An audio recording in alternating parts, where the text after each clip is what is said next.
Hello, my little dragonettes. I am back with another Sherlock Holmes. This time it is The Adventures of the Noble Bachelor. Uh, Not much really to say before. Oh, wait, I do, and I probably should put this as a community post, but I'll say it here anyways. Would you guys be interested in, end of video game rambles? Because a lot of games that I play are I do focus a lot on the JRPGs. I kind of like the story ones.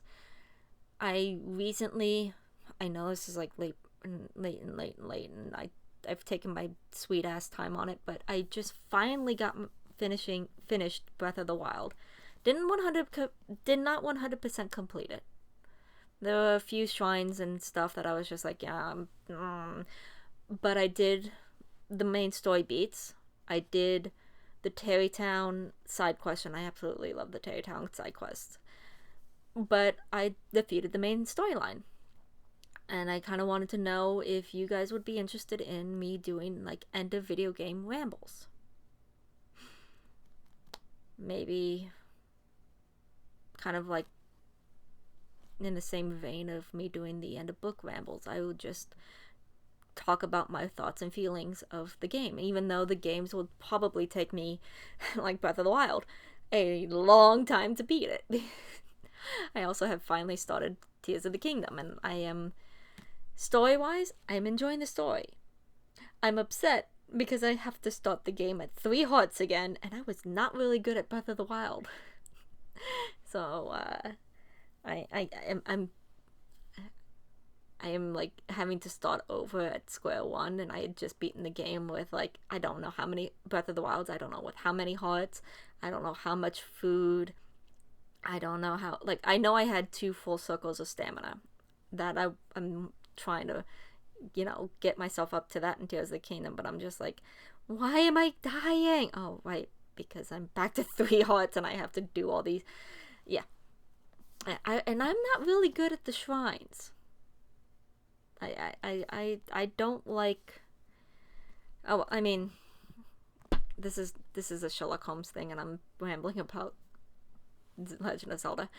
But yes, would you be interested in me doing something like that? And a video game rambles. I might get back to streaming on Twitch some of the story, some of the video games. We'll see. If I do, there's going to be no camera, and it's just going to be maybe a voiceover, maybe a PNG, and I'm only working from one screen, so I won't be able to see any of the comments that's going on. So, I mean, we'll have to see.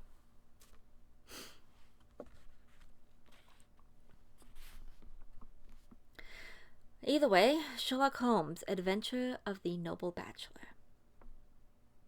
The Lord St. Simon marriage and its curious termination have long ceased to be the subject of interest in those exalted circles of which the unfortunate bridegroom moves. Fresh scandals have eclipsed it, and their more piquant details have drawn the gossip away from this 4-year-old drama. Oh wow, 4. This one's actually kind of, ooh. Scandal in Bohemia. How long was that one?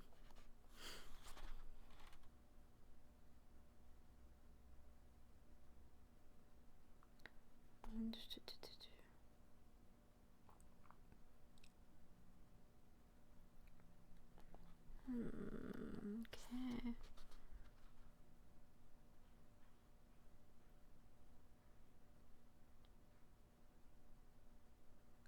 Okay, this one doesn't say, I think.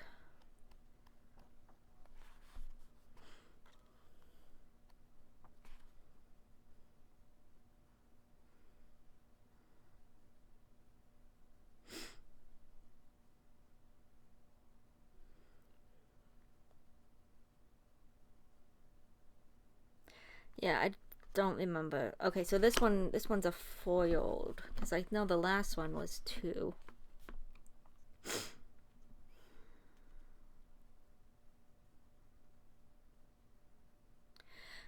As I have reason to believe, however, that the full facts have never been revealed to the general public, and as my friend Sherlock Holmes had a considerable share in cleaning the matter up, I feel that no memoir of him would be complete without some little sketch of this remarkable episode. It was a few weeks before my own marriage, during the days I was still sharing a room with Holmes in Baker Street. Okay, so this is sign of 4 to, yeah, whatever. Engineer's Thumb, I know, was shortly after their marriage. But, okay, so this is him still being quite a bachelor, even though he's been intended.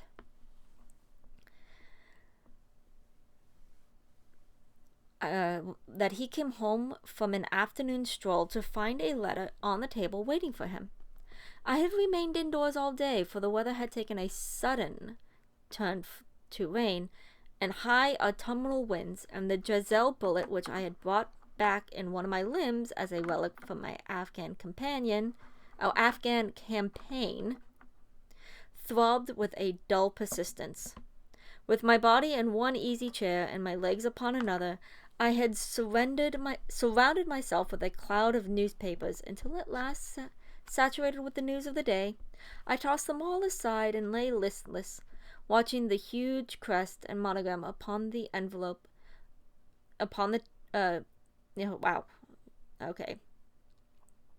Watching the huge crest and monogram upon the envelope, upon the table, and wondering lazily who my friend's noble correspondent could be. "He is a very fashionable epithet," I remarked as he answered. "Your morning letters, if I remember right, were from a fishmonger and a tide waiter. A tide waiter is a customs official who waits for ships to come in on the tide." So basically, no, TSA is, I guess TSA, but more customs when you traveled out of state, out of country. At least here in the U.S.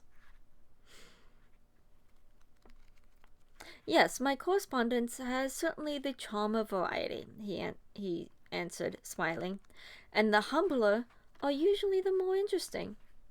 This looks like one of those unwelcomed social summonses which call upon a man to either be bored or to lie."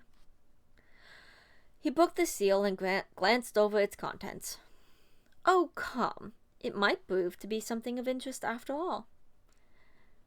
"Not social, then?" "No, distinctly professional." "And from a noble client?" "One of the highest in England."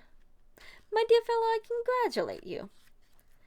"I assure you, Watson, without affection, that the status of my client is a matter of less moment to me than the interest of his case. It is just possible, however, that that also may not be wanting in this new investigation. You have been reading the papers diligently of late, have you not?" "It looks like it," I said ruefully, pointing to the huge bundles in the corner. "I've had nothing else to do." "It is unfortunate for you, for you will perhaps be able to post me up. I've read nothing except the criminal news and the agony column. The latter is always instructive. But if you have followed recent events so closely, you must have read something about Lord St. Simon and his wedding?" "Oh, yes, with the deepest interest." "That is well. The letter which I hold in my hand is from Lord St. Simon. I will read it to you, and in return you must turn over these papers and let me have whatever bears upon the matter. This is what it says."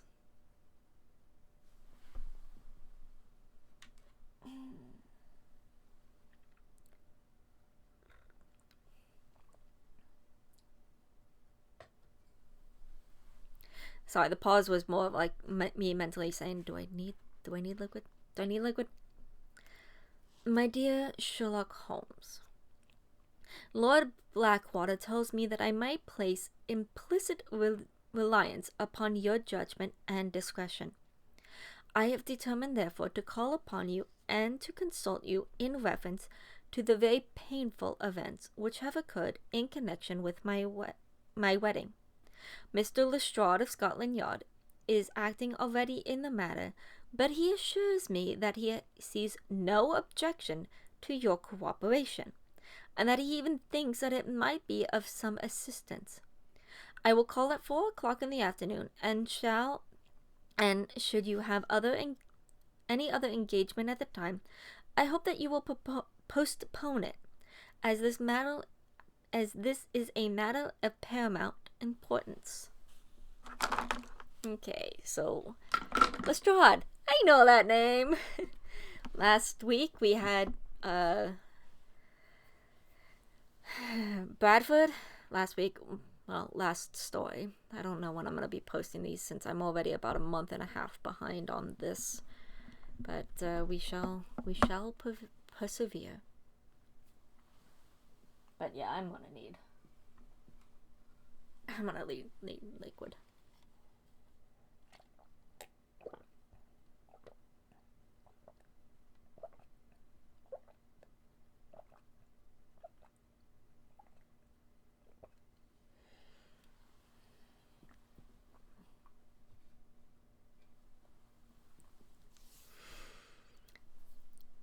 It is dated from Grosvenor Mansions and written with a quill pen, and the noble lord has had the misfortune to get a smear of ink upon the outer side of his right little finger, remarked Holmes as he folded up the epistle. He says 4 o'clock. It is 3 now. He will be here in an hour. Then I have just time, with your assistance, to get clear upon this subject. Turn over those papers and arrange the extracts in order of time, while I take a glance as to who our client is. He picked a red-covered volume from a line of books of references beside the mantelpiece. Here he is, he said, sitting down and flattening it upon his knees. Lord, okay, this is a name. Hold up. I'm gonna need to keep this. Lord Robert Walsingham de St. Simon, second son of the Duke of Balmoral. Arms: azure, 3 caltrops in chief over a fess sable. Okay, well, that's obviously the coat of... Yeah, that's just describing his coat of arms. Born in 1846, he is 41 years of age, which is mature for a marriage. Was Under Secretary for the Colonies in a late administration. The Duke, his father, was at one time Secretary of Foreign Affairs. They inherit... Oh, jeez. Plantagenet.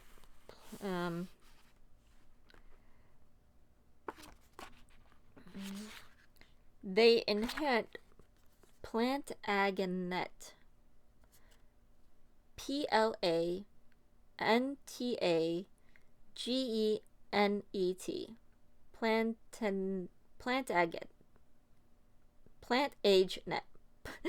Plantagenet. Plantagenet, jeez. Which is the name of a dynasty of English kings from Henry II, who ruled from 1154 to 1186, through Richard II, 1377 to 1399. Conan Doyle's mother, Mary, traces her descent from this family. Interesting. By direct descent and tutor on the distaff side. Name of the royal family that reigned from England from 1485 to 1603. This includes Henry VII, Henry VIII, Elizabeth I. Now, of course, if you all have listened to the musical Six, we all know Henry VIII and his 6 wives. Or, as they put it in the song, 6 ex-wives. And there I go, now I have the song stuck in my head. So he is of royal blood on 2 sides of the family. Although I wonder what that means by distaff side. Well, there is nothing very instructive in all of this. I think that I must turn to you, Watson, for something more solid.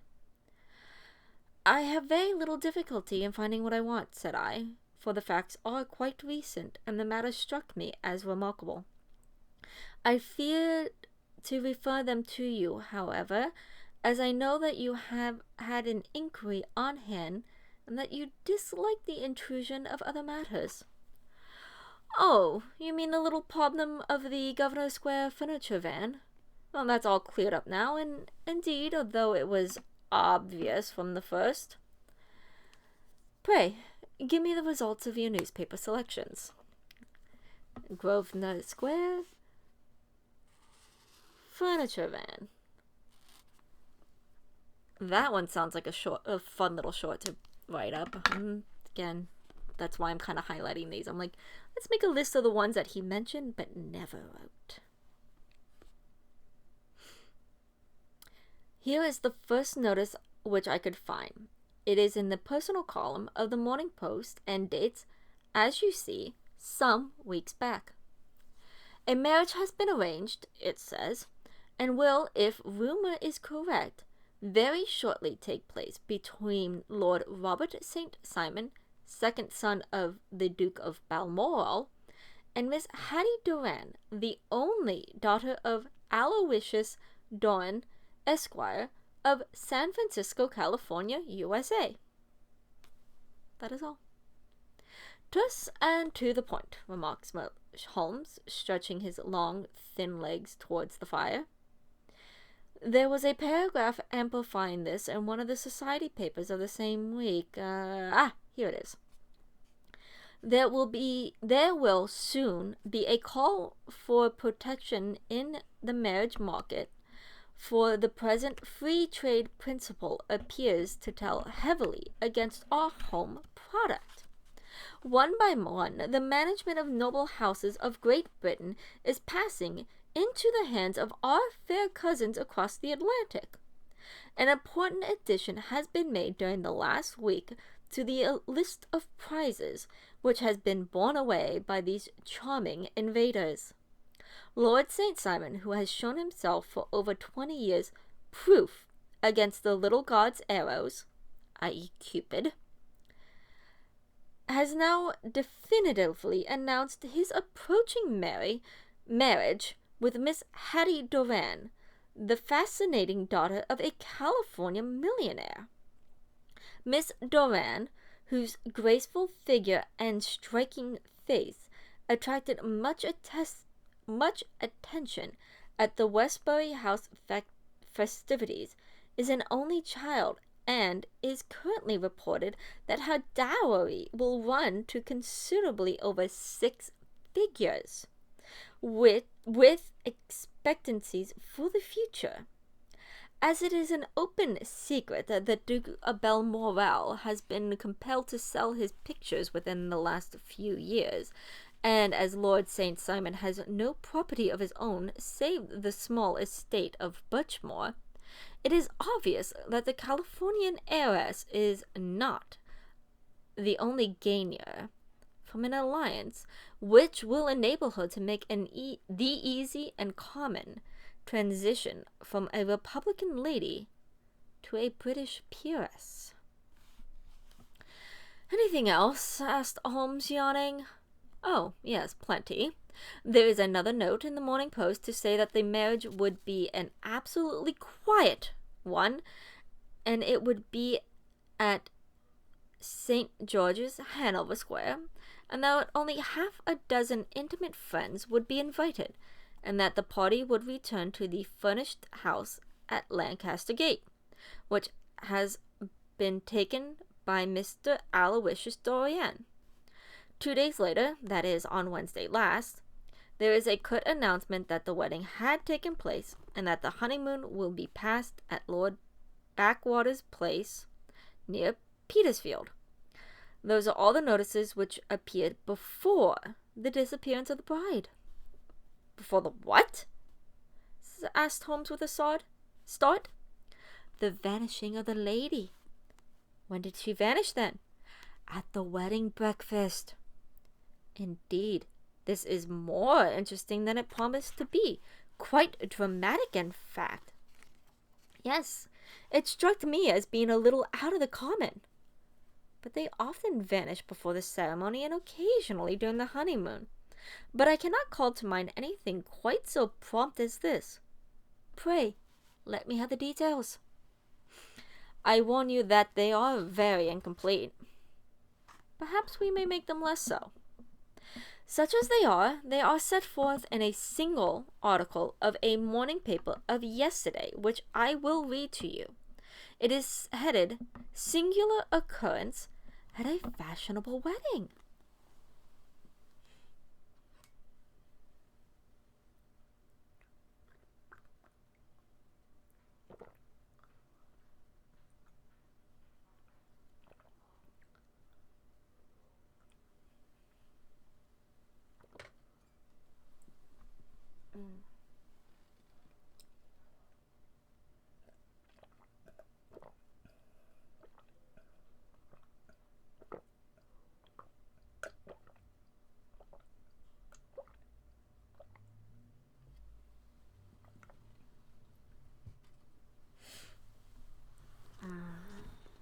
Okay.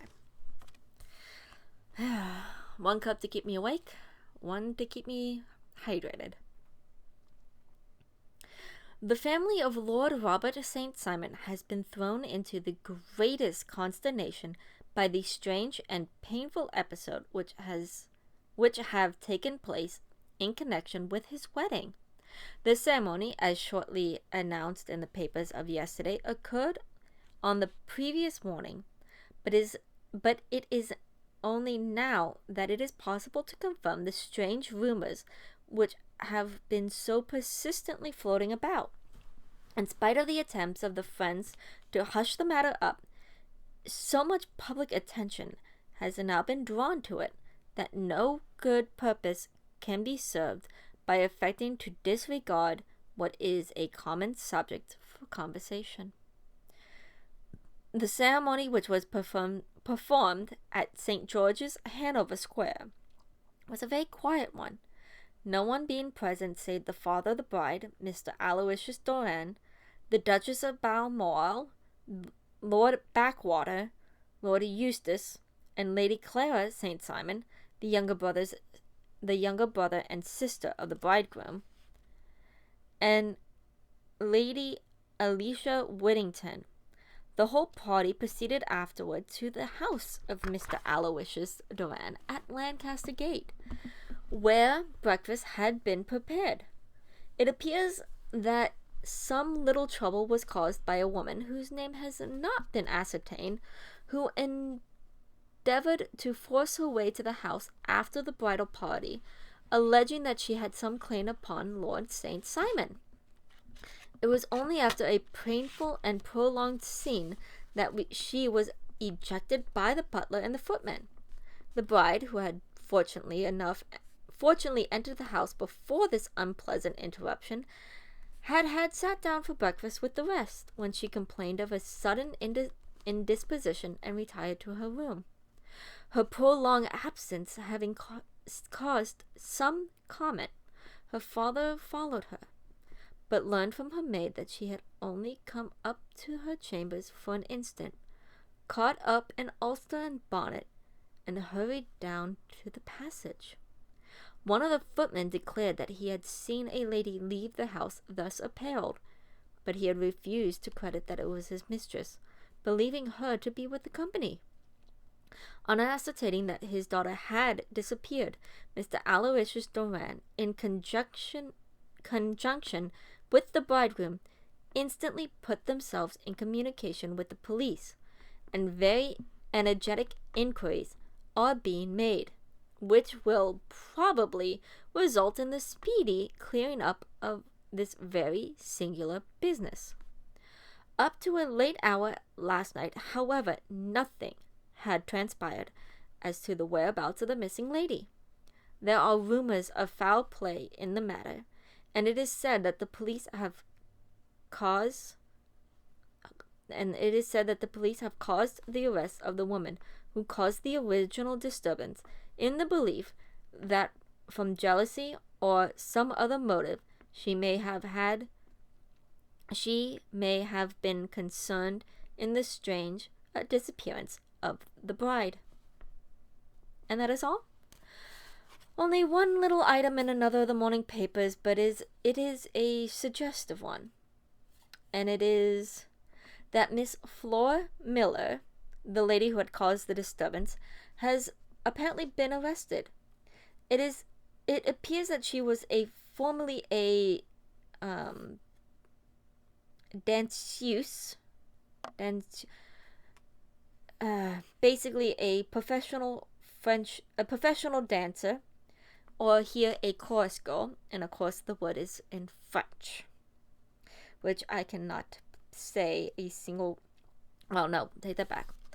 I can parrot French, but if you put it to me in paper, I will look at you like I'm reading, something completely different, because what it looks like on paper and what it sounds like are not the same thing. And French is a beautiful language, don't get me wrong, I just cannot stand it.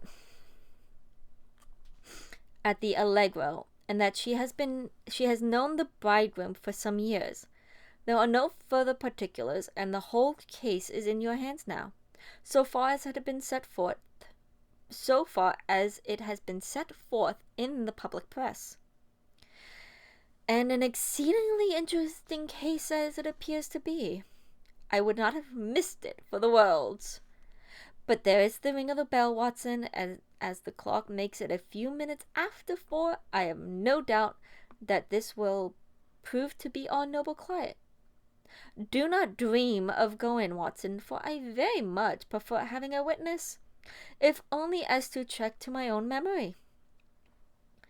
Lord Robert St. Simon, announced our page boy, throwing open the door. See, this is interesting, because sometimes they mention a page boy, sometimes they mention it's Mrs. Hudson, or whatever landlady they have at the time. I think it was Miss Turner was in the first one. It is... This is one of the reasons why when I first started this project, I kind of wanted to make a timeline of what's happening in here, because I want to know, like, when the page boy gets dropped, when Miss Turner goes back to be Miss Hudson, which we have, that it's a past story, she has come back. If, Lestrade appears in other stories, which we have confirmed he has appeared. This is, I think, his second or third appearance. I'm not paying attention to that anymore. Bradshaw.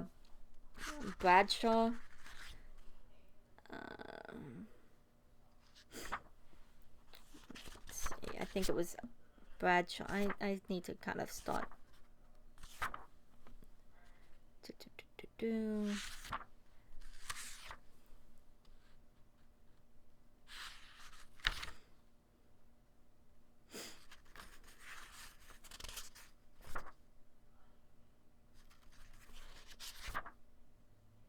Bradstreet. Bradstreet, I know, has probably shown up in a couple. So, yeah, this whole thing about a page boy, I'm like, I think this is like the second mention they've had of a page boy, but I think that gets dropped so pretty quickly.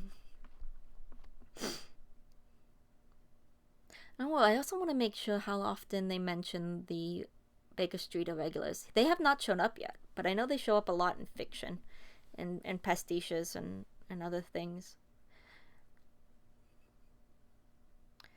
A gentleman entered with a pleasant, cultured face, high-nosed and pale, with something perhaps of petulance about the mouth, and with the steady, well-opened eye of a man whose pleasant lot it had ever been to command and be obeyed. His manner was brisk, and yet his general appearance gave an undue impression of age, for he had a slightly forward stoop and a little bend to the knee as he walked. His hair, too, as he swept off his curly-brimmed hat, was grizzled around the edges and thin upon the top. As to his dress, it was careful to the verge of foppishness, with high collar, black frock coat, white waistcoat, yellow gloves, patent leather shoes, and light-colored gaiters. Gaiters are a small covering worn over a shoe and extending from the ankle to the instep. A spat.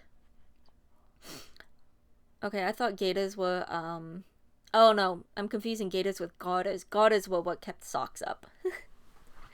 Before they had the elastic to keep them up themselves, but garter was the gaiters. Gaiters are interesting. I kind of like them. But black frock coat, white waistcoat, yellow gloves. Wow, yellow gloves. He advanced slowly into the room, turning his head from left to right, and swinging in his right hand the cord which held his golden eyeglasses.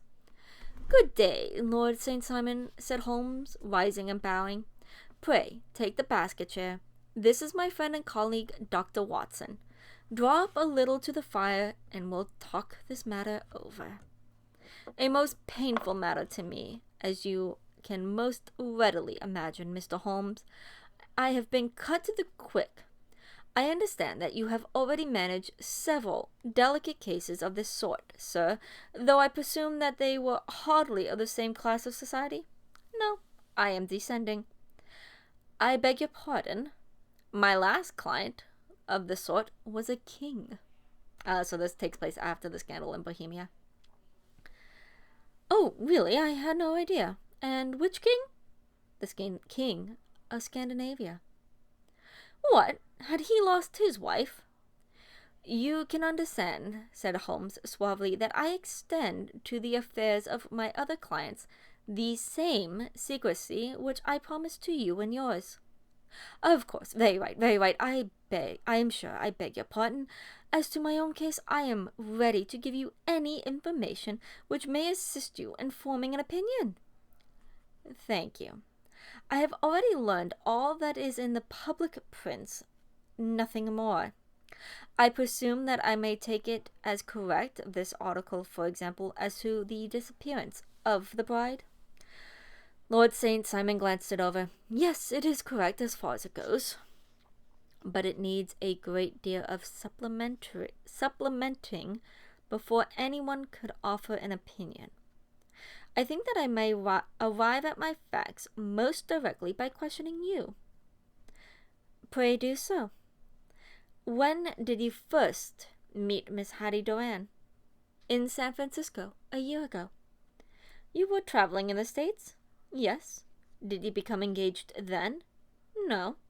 "But you were on a friendly footing." "I was amused by her society, and she can see that I was amused." "Her father very rich?"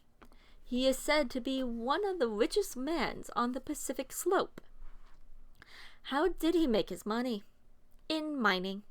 He had nothing a few years ago.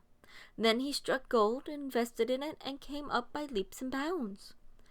"Now, what is your own impressions as to the lady's, your wife's, character?" The nobleman swung his glasses a little faster and stared down at the fire. "You see, Mr. Holmes," he said, my wife was 20 before her father became a rich man. During that time, she ran free in the mining camp and wandered through woods or mountains, so that her education has come from nature rather than the schoolmasters. She is what we call in England a tomboy, with a strong nature, wild and free, unfettered by any sort of traditions. She is impetuous, volcanic, I was about to say. She is swift in making up her mind and fearless in carrying out her resolutions. On the other hand, I would not have given her the name which I have the honor to bear," he gave a little stately cough, "had I not thought her to be at the bottom a noble woman. I believe that she is capable of heroic self-sacrifice, and that anything dishonorable would be repugnant to her. Have you her photograph? I brought this with me." He opened a locket and showed us the full face of a very lovely woman. It was not a photograph, but an ivory miniature, and the artist had brought out the full effect of the lustrous black hair, the large dark eyes, the exquisite mouth. Holmes gazed long and earnestly at it. He then closed the locket and handed it back to Lord St. Simon. "The young lady came to London then, and you renewed your acquaintance?" "Yes. Her father brought her over this last London season. I met her several times, became engaged to her, and have now married her. She brought, I understand, a considerable dowry." "A fair dowry. Not more than the usual in my family." "And this, of course, remains to you, since the marriage is fait accompli?" "I have made no inquiries on the subject." "Very naturally not. Did you see Miss Durand on the day before the wedding?" "Yes. Was she in good spirits?" "Never better. She kept talking of what we should do in our future lives." "Interesting. That is very interesting. And on the morning of the wedding, she was as bright as possible, at least until after the ceremony." "And did you observe any change in her then?" "Well, to tell the truth, I saw then the first signs that that her temper was just a little sharp. The incident, however, was too trivial to relate, and can have no possible bearing upon the case." "Pray, let us have it, for all that." "Oh, it is very childish. She dropped a bouquet as we went towards the vestry. She was passing the front pew at the time, and it fell over into the pew. It was a moment's delay, but the gentleman in the pew handed it up to her again, and it did not appear for the worse for the fall. Yet when I spoke to her of the matter, she answered me abruptly, and in our carriage on the way home she seemed absurdly agitated over this trifling cause." "Indeed? You say that there was a gentleman in the pew. Some of the general public were present then?" "Oh, yes, it was impossible to exclude them when the church is open." "This gentleman was not one of your wife's friend?" No, I call him a gentleman by courtesy, but he was quite a common-looking person. I hardly noticed his appearance. But really, I think that we are wandering rather far from the point." Lady St. Simon then returned from the wedding in a less cheerful frame of mind than she had gone into it. "What did she do on re-entering her father's house?" "I saw her in conversation with her maid." "And who is her maid?" "Alice is her name, and she is an American, and came from California with her." "A confidential servant?" "A little too much so. It seems to me that her mistress allowed her to take great liberties. Still, of course, in America they look upon these things in a different way." "And how long did she speak to Alice?" "Oh, a few minutes. I had something else to think of." "You did not overhear what they said?" "Lady St. Simon said something about jumping a claim, and she was accustomed to use slang of that kind. I have no idea what she meant." "American slang is very expressive sometimes. And what did your wife do when she finished speaking to her maid?" "She walked into the breakfast room." "On your arm?" "No, alone. She was very independent in little matters like that. Then after we had sat down for 10 minutes or so, she rose hurriedly, muttered some words of an apology, and left the room. She never came back." "But this maid, Alice, as I understand, deposes that she went to her room, covered her bride's dress with a long ulster, put on a bonnet, and went out? Quite so. And she was afterwards seen walking to Hyde Park in company with Flora Miller, a woman who is now in custody, and who had already made a disturbance at Mr. Durant's house that morning.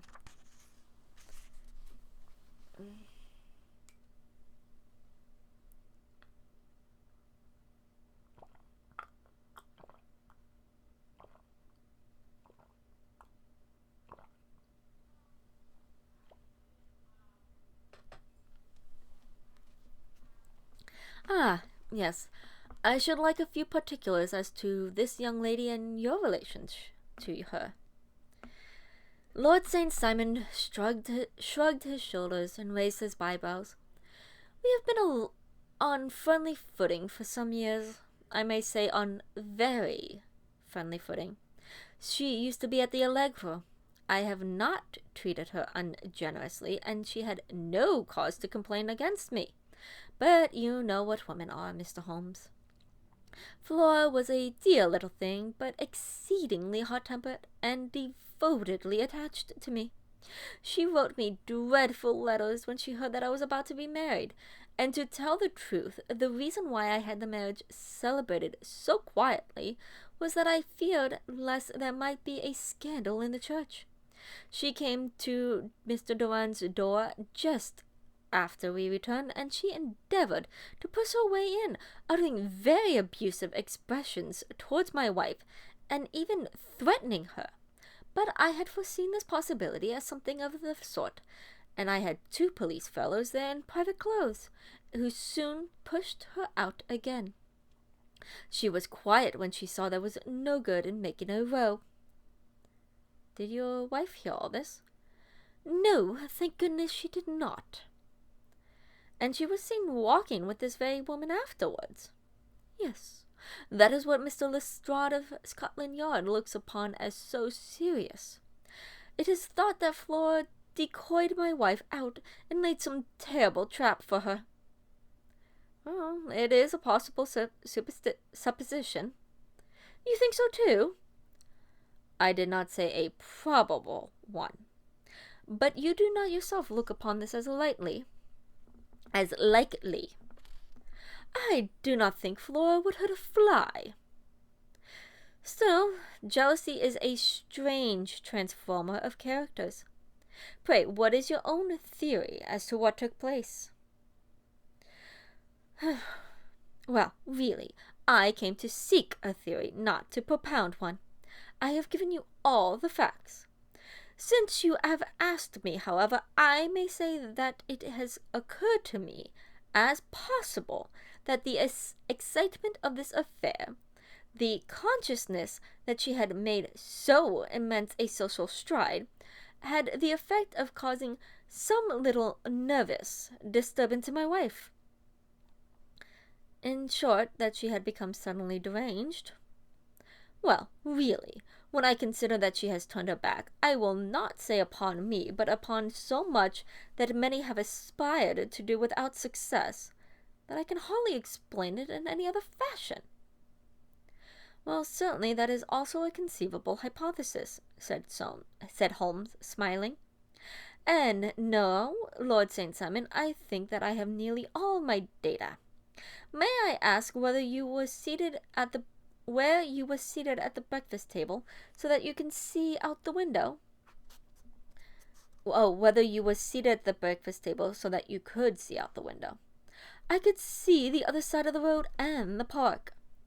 Quite so. Then I do not think that I need to detain you any longer. I shall communicate with you. Should you be fortunate enough to solve this problem, said our client, rising, I have solved it. Eh? What was that? I say that I have solved it. Where then is my wife? That is a detail which I shall speedily supply. Lord St. Simon shook his head. I am afraid that it will take a wiser head than yours or mine, he remarked, and bowing in a stately, old-fashioned manner, he departed. It is very good of Lord St. Simon to honor my head by putting it on a level with his own, said Sherlock Holmes, laughing. I think that I shall have a whiskey and soda and a cigar after all this cross-questioning. I had formed my conclusion as to the case before a client came to the room. My dear Holmes, I have notes of several similar cases, though none, as I have remarked before, which were quite as prompt. My whole examination served to turn my conjecture into a certainty. Circumstantial evidence is occasionally very convincing, as when you find a trout in the milk, to quote Thoreau's example. To find a trout in the milk is from Thoreau's journal. That is a very interesting picture. A fish in a thing of milk. But I have heard all that you have heard, without, however, the knowledge of pre-existing cases, which serves me so well. There was a parallel instance in Aberdeen some years back, and something on very much the same lines at Munich the year after the Franco-Prussian War, which was a conflict between France and Prussia from 1870 through to early 1871. It is one of these cases, but hello, here is Lestrade. Good afternoon, Lestrade. You will find an extra tumbler upon the sideboard, and there's cigars in the box. Okay, so, these are not cases, so I'm pretty sure these are not cases he has worked on, but, they are still cases that he mentions. The official detective was attired in a pea jacket and cravat, which gave him a decidedly nautical appearance, and he carried a black canvas bag in his hand. With a short greeting, he seated himself and lit the cigar which had been offered to him. "What's up, then?" asked Holmes, with a twinkle in his eyes. "You look dissatisfied." "And I feel dissatisfied. This infernal St. Simon marriage case, and I can make neither head nor tail of the business." "Really? You surprise me." "Who ever heard of such a mixed-up affair? Every clue seems to slip through my fingers, and I have been at work upon it all day." "And very wet it seems to have made you," said Holmes, laying his hand upon the arm of the pea jacket. "I have been dragging the Serpentine." "In heaven's name, what for?" "In search of the body of Lady St. Simon's." Sherlock Holmes leaned back in his chair and laughed heartily. "Have you dragged the basin of Trafalgar Square fountain?" he asked. "Why? But what do you mean?" "Because you have just as good a chance of finding this lady in one as the other." Lestrade shot an angry glance at my companion. "I suppose you know all about it?" he snarled. "Well, I have only just heard the facts, but my mind is made up." "Oh, indeed." "Oh, well, no, that's sorry. It's an explanation." "Oh, indeed. Well, you think that the Serpentine plays no part in the matter?" "I think it is very unlikely." "Then perhaps you would kindly explain how it is that we found this in it." He opened the bag as he spoke and tumbled onto the floor a wedding dress of wadded silk, a pair of white satin shoes, and a bride's wreath and veil, all discolored and soaked in water. "There," he said, putting on a new wedding ring upon the top of the pile. "There was a little nut for you to crack, Mr. Holmes." "Oh, indeed," said my friend, blowing blue rings into the air. "You have dried them from the Serpentine?" "No. They were found floating near the margin by a park keeper. They have been identified as her clothes, and it seems to me that if the clothes were there, the body would not be far off. By the same brilliant reasoning, every man's body is to be found in the neighborhood of his wardrobe.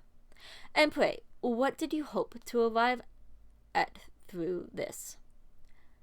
At some evidence implicating Flora Miller in the disappearance. I'm afraid you will find that difficult. Are you indeed now? Cried Lestrade. Oh. I'm sorry, I've been sitting in one position for so long I need to change. Oh, and no. Are you indeed now? Cried Lestrade with some bitterness. I am afraid, Holmes, that you are not very practical with your deductions and your inferences.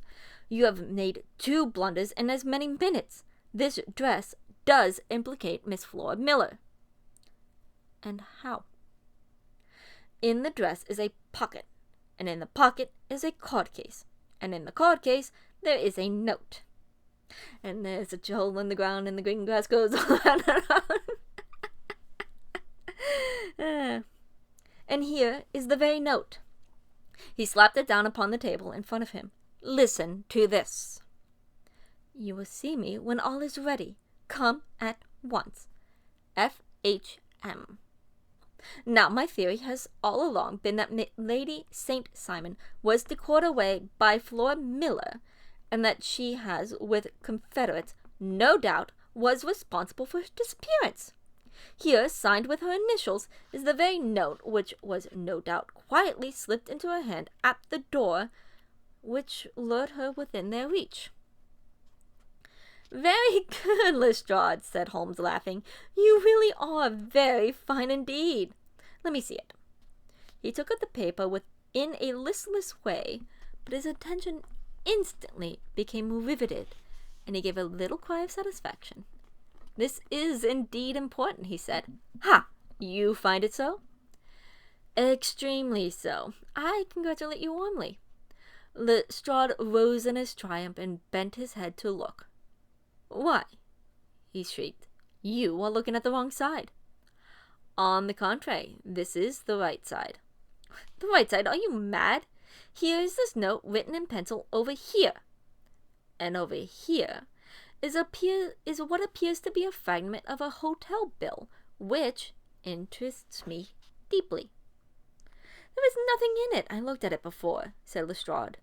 October 8th, rooms 8 shillings, breakfast 2 shillings, 6. I have no idea what D stands for. Cocktails 1 shilling, lunch 2 shillings 6D. Dimes, I guess, because then a glass of sherry is 8 dimes or whatever. I see nothing in that. Very likely not. It is most important all the same. As to the note, it is important also, or at least the initials are.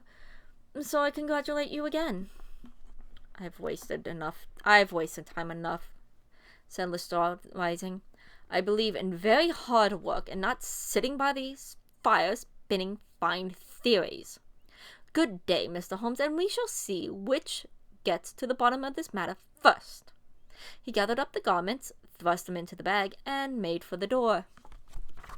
Okay, I love Lestrade because in this, like, right in the beginning, Lestrade was like, goes to the Lord.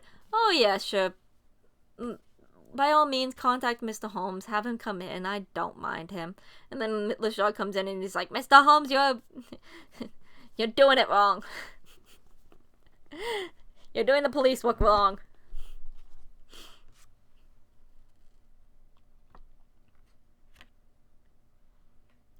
Just one hint to you, Lestrade, drawled Holmes before his rival vanished. I will tell you the true solution of the matter. Lady St. Simon is a myth. There is not, and never has been, any such person. Lestrade looked sadly at my companion, then turned to me, tapped his forehead 3 times, shook his head solemnly, and hurried away. He had hardly shut the door behind him when Holmes rose to put on his overcoat. There is something in what the fellow says about outdoor work, he remarked. And so I think, Watson, that I must leave you to your papers for a little. It was after 5 o'clock when Sherlock Holmes left me, but I had no time to be lonely, for within the hour there arrived a confectioner's man with a very large, flat box. This he unpacked with the help of a youth whom he had brought with him, and presently, to my very great astonishment, quite an Epicurean little cold supper began to be laid out upon our humble lodgings house's mahogany. There were a couple of brace of cold woodcock, a pheasant, a pâté de foie gras pie, with a group of ancient and cobwebby bottles. I'm surprised I actually knew foie gras, but again, that's just because it's been mentioned, not in a past Sherlock Holmes story, but like in other things. Having laid out these luxuries, my two visitors vanished away like the genie of the Arabian Nights, with no explanation save that the things had been paid for and were ordered to this address. Okay, so, any mention of food and I immediately get hungry. Maybe not the foie gras pie, but the birds. I kind of want to try the birds. Just before 9 o'clock, Sherlock Holmes stepped briskly into the rooms. His features were gravely set, but there was a light in his eyes which made me think that he had not been disappointed in his conclusions. "They have laid the supper, then," he said, rubbing his hands. "You seem to expect company. They have laid for 5. "Yes, I fancy we may have some company dropping in," said he. "I am surprised that Lord St. Simon has not already arrived. Ha! I fancy that I hear his step now upon the stairs." It was indeed our visitor of the afternoon who came bustling in, dangling his glasses more vigorously than ever, and with a very perturbed expression upon his aristocratic features. "My messenger has reached you, then?" asked Holmes. "Yes, and I confess that the contents startle me beyond a measure." "Have you good authority in what you say?" "The best possible." Lord St. Simon sank into a chair and passed his hand over his forehead. "What will the Duke say," he muttered, "when he hears that one of my family has been subjected to such humiliation?" "It is the purest accident. I cannot allow that there is any humiliation." "Ah, but you look on these things from another standpoint." "I fail to see that anyone is to blame. I can hardly see how the lady would have acted otherwise, though her abrupt method of doing it was undoubtedly to be regretted. Having no mother, she had no one to advise her at such a crisis."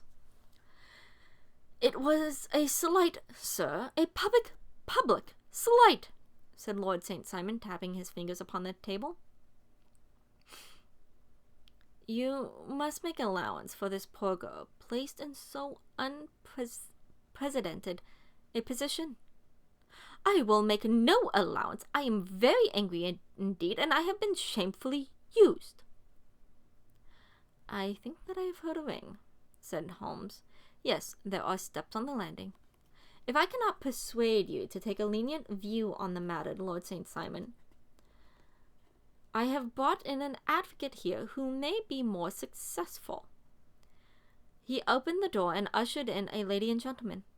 "Lord St. Simon," he said, "allow me to introduce you to Mr. and Mrs. Francis Hay Moulton. The lady, I think, you have already met."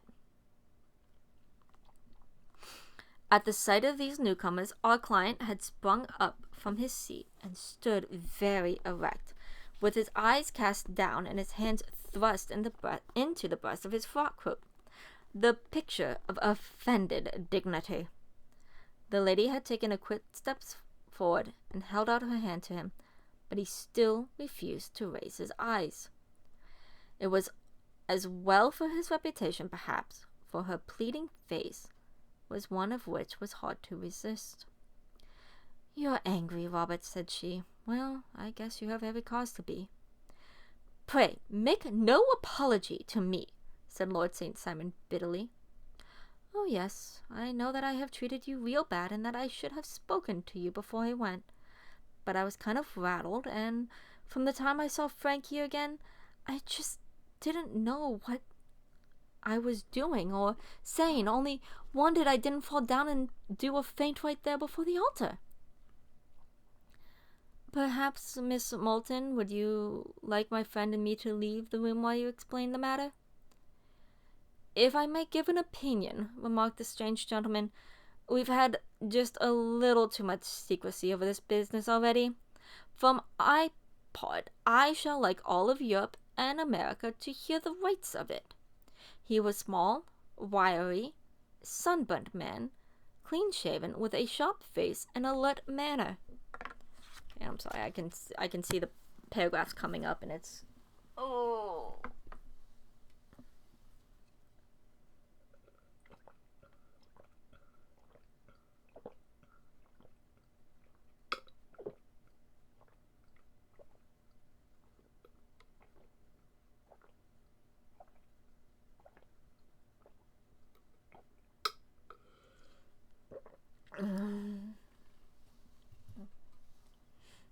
And a little caffeine to top it off.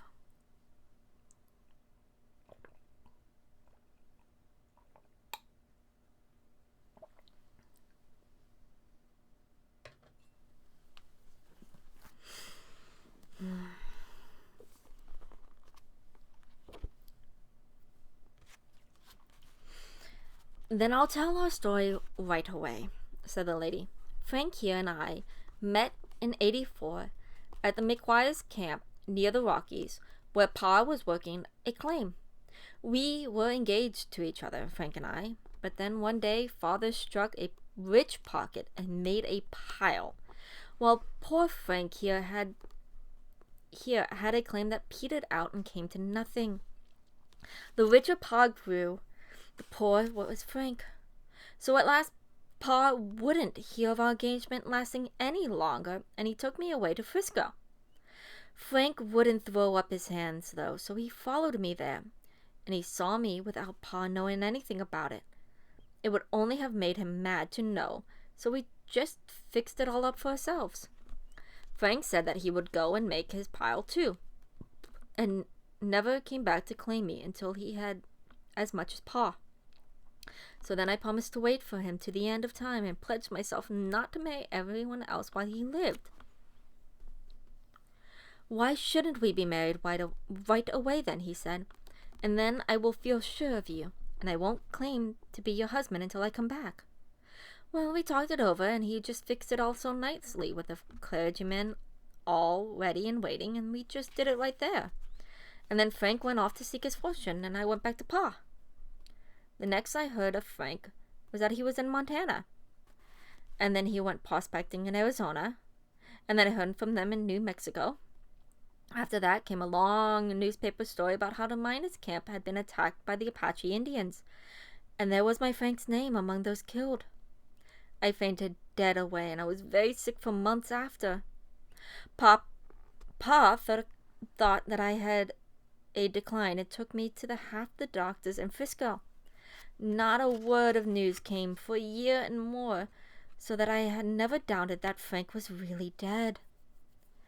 Then Lord St. Simon came to Frisco, and we came to London, and a marriage was arranged, and Paul was very pleased. But I felt all the time that no man on this earth would ever take the place in my heart that had been given to my poor Frank. Still, if I had married Lord St. Simon, of course I'd have done my duty by him. We can't command our love, but we can our actions. I went to the altar with him, with the intention to make him just as good a wife as it was in me to be. But you may imagine how I felt when, just as I came to the altar rails, I glanced back and saw Frank standing and looking at me out at the first pew. I thought it was his ghost at first, but when I looked again, there he was still, with a kind of question in his eyes, as if to ask me whether I was glad or sorry to see him. I wonder I didn't drop. I know that everything was turning around, and the words of the clergyman were just like a buzz of a bee in my ear. I didn't know what to do. Should I stop the service and make a scene in the church? I glanced at him again, and he seemed to know what I was thinking, for he raised a finger to his lips to tell me to be still. And then I saw him scribble a piece of paper, and I knew that he would be writing me a note. As I passed the pew on the way out, I dropped my bouquet over to him, and he slipped the note into my hand when he returned me the flowers. It was only a line asking me to join him, when he made the sign to me to do so. Of course, I never doubted for a moment that my first duty was not to him, and I determined to do just whatever he might direct. When I got back, I told my maid, who had known him in California, and had always been his friend. I ordered her to say nothing, but to get a few things packed and my ulster ready. I know I ought to have spoken to Lord St. Simon, but it was dreadful hard for him before his mother and all those great people. I just made up my mind to run away and explain everything afterwards. I hadn't been at the table 10 minutes before I saw Frank out the window at the other side of the road. He beckoned to me and then began walking into the park. I slipped out, put on my things, and followed him. Some woman came talking something or other about Lord St. Simon to me. It seemed to me, from the little I heard, that she had been as if he had a little secret of his own before marriage also. But I managed to get away from her as soon as I overtook Frank. We got into a cab together, and away we drove to some lodgings he had taken in Gordon Square. And that was my true wedding after all those years of waiting. Frank had been a prisoner among the Apaches and had escaped, came to Frisco, found that I had given him up for dead and had gone to England, followed me there, and had come upon me at last on the very morning of my second wedding. I saw it in a paper, explained the American. It gave the name and the church, but not where the lady lived. Then we had a talk as to what we should do, and Frank was all for openness, but I was so ashamed of it all that I felt that as if I should like to vanish away and never be seen any of them again. Just sending a line to Pa, perhaps, to show him that I was alive. It was awful for me to think all of these lords and ladies sitting around the breakfast table and waiting for me to come back. So Frank took my wedding clothes and things and made a bundle of them, so that I should not be traced, and dropped them away somewhere where no one could find them. It is likely what we should have gone to Paris tomorrow, only this good gentleman, Mr. Holmes, came round to us this evening, and though how he found us is more than I can think, and he showed us very clearly and kindly that I was wrong and that Frank was right, and that we should be putting ourselves in the wrong if we were so secret. He then offered to give us a chance of talking to Lord St. Simon alone, so we came right away round to his rooms at once. Now, Robert, you have heard it all, and I'm very sorry if I have given you pain, and I hope that you will not think very meanly of me. Lord St. Simon had by no means relaxed his rigid attitude, but had listened with a frowning brow and a compressed lip to this long narrative. "Excuse me," he said, "but it is not my custom to discuss my most intimate personal affairs in this public manner." "Then you won't forgive me? You won't shake hands before I go?" "Oh, certainly, if it would give you pleasure." He put out his hand and coldly grasped that which she extended to him. "I had hoped," suggested Holmes, "that you would have joined us for a friendly supper." "I think that there you ask a little too much," responded his lordship. "I may be forced to acquiesce in these recent developments, but I can hardly be expected to make merry over them. I think that you will, with your permissions, I will now wish you all a very good night." He included us all in a sweeping bow and stalked out of the room. "Then I trust that you at least would honor me with your company," said Sherlock Holmes. "It is always a joy to meet an American, Mr. Moulton, for I am one of those who believe that the folly of a monarch and the blundering of a minister in foregone years will not prevent our children from being some day citizens of the same worldwide country under a flag which shall be quartering the Union Jack and the Stars and Stripes. Well, I don't think that's going to happen anytime soon, after given the fact that it's been like more than given the time frame that's happened. But I will say we are still on very friendly terms with our neighbors across the pond. The case has been an interesting one, remarked Holmes when our visitors had left, because it shows to yeah, whenever that happens, I need.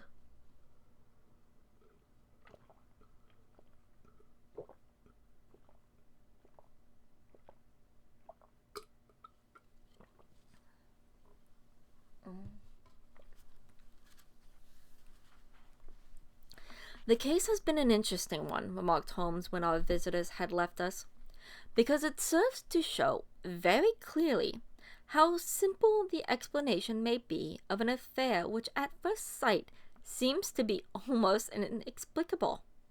Nothing could be more natural than the sequence of events as narrated by this lady, and nothing stranger than the results when viewed, for instance, by Mr. Lestrade of Scotland Yard. You were not yourself at fault at all, then.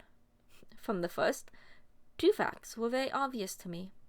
One, that the lady had been quite willing to undergo the wedding ceremony. The other, that she had repented of it within a few minutes of returning home. Obviously, something had occurred during the morning then, to cause her to change her mind.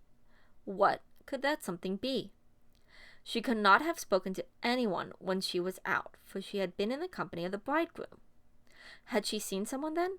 If she had, it must be someone from America, because she had spent so short a time in this country that she could hardly have allowed anyone to acquire so deep an influence over her that the mere sight of him would induce her to change her plans so completely. You see, we have already arrived, by a process of exclusion, at the idea that she might have been an American. That she might have seen an American. Who could this American be? And why should he possess so much influence over her? It might be a lover. It might be a husband.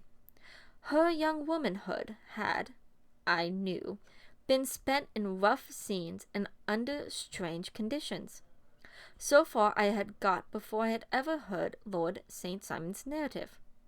When he told us of the man in a pew, of the change in the bride's manner of so transparent a device for obtaining a note as the dropping of a bouquet, of her resort to her confidential maid, and of a very significant allusion to claim jumping, which in miners' parlance means taking possession of that which another person has a prior claim to, the whole situation became absolutely clear.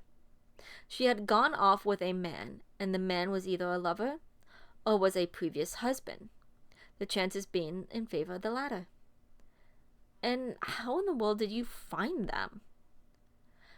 It might have been difficult, but my friend Lestrade held information in the hands the value of which he did not know himself. The initials were, of course, of the highest importance, but more valuable still was it to know that within a week he had settled his bills at one of the most select London hotels. How did you deduce that select? By the select prices. 8 shillings for a bed, and 8 pence for a glass of sherry. Pointed to one of the most expensive hotels. There are not many in London which charge at that rate. In the second one which I visited in Northumberland Avenue, I learned by an inspection of the books that Francis H. Moulton, an American gentleman, had left only the day before, and on looking over the entries against him, I came upon the very items which I had seen the duplicate bill. His letters were to be forwarded to 226 Gordon Square. So thither I traveled, and being fortunate enough to find the loving couple at home, I ventured to give them some paternal advice, and to point out to them that it would be better in every way that they should make their position a little clearer to both the general public and to Lord St. Simon in particular. I invited them to meet him here, and as you see, made him the appointment. But with no great results, I remarked his conduct was certainly not very gracious. "Ah, Watson," said Holmes, smiling, "perhaps you would not be very gracious either, if, after all the trouble of wooing and wedding, you found yourself deprived in an instant of wife and fortune. I think that we may judge Lord St. Simon very mercifully, and thank our stars that we are never likely to find ourselves in the same position. Draw your chair up and hand me my violin, for the only problem we still have to solve is to while away these bleak autumnal evenings." And with that, that is The Noble Bachelor.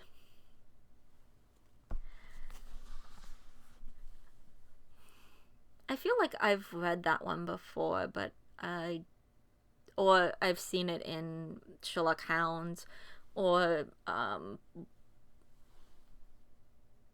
one of the Little Miss Holmes manga,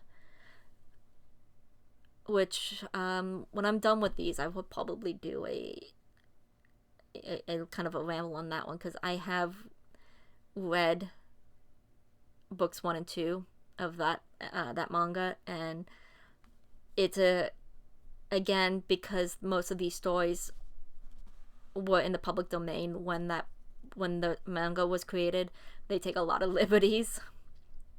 As I'm reading them now, I took a look. I think, and I have to double check, but I think every publication of the canon Sherlock Holmes is in the public domain, so I can read these with no worries. I can read these all to you without any worry. I would have done it anyways, because I'm not doing this for money. I'm just doing this to go through my library and officially check off, I have read these books. But anyways, yeah, that's it for today. Thank you for coming and listening to me, my little dragonettes, and I will see you in the pages of the next book.